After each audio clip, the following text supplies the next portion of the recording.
Hamilton, A Matter of Time, by Ana Castillo, read by Tyler Lautenbach. In the Broadway musical Hamilton, written by Lin-Manuel Miranda, different themes are explored, such as ambition and reputation. However, there is one that particularly captures my attention: time. From the beginning, the concept of time is established through titles like My Shot, where Hamilton speaks on how he will not waste his opportunity to make a name for himself and go down in history, which turns his leitmotif into a mantra. There is only one chance, do not waste it.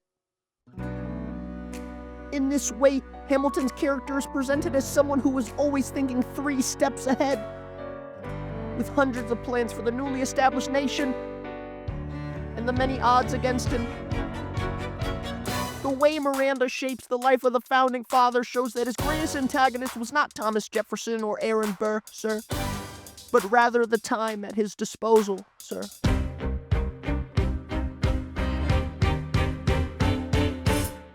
Likewise, each character had a different relationship with time.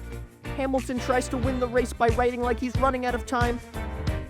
For that reason, his lines are explosive and urgent, almost as if time were hunting him.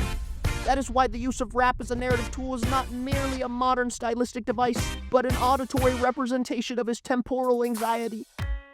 In contrast, we have Aaron Burr, sir, Alexander's antithesis throughout the play, who constantly thinks before acting, sometimes excessively, causing friction with Alexander's impulsive nature.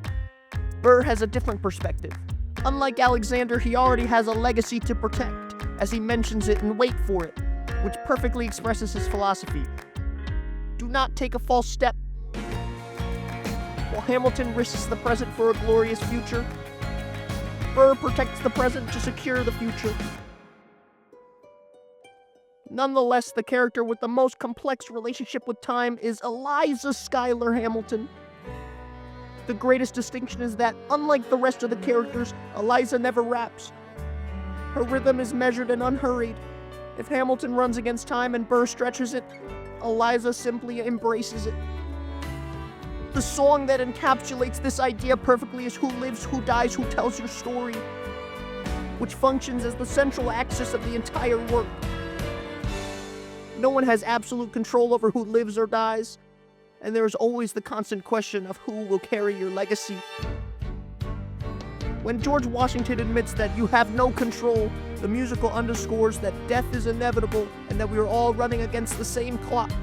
After Hamilton's death, Eliza lived 50 more years, and she interviews soldiers, organizes Hamilton's writings, and turns the archive into a legacy.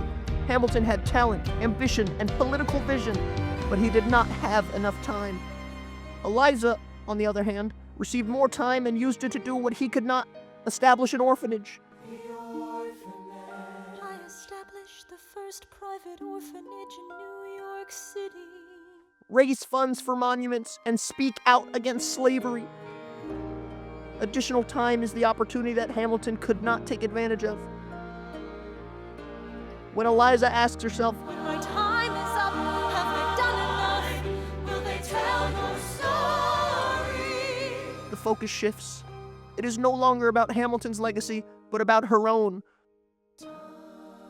Which is why many speculate that Lin-Manuel Miranda named the musical Hamilton instead of Alexander Hamilton, because it was Eliza who finished the story.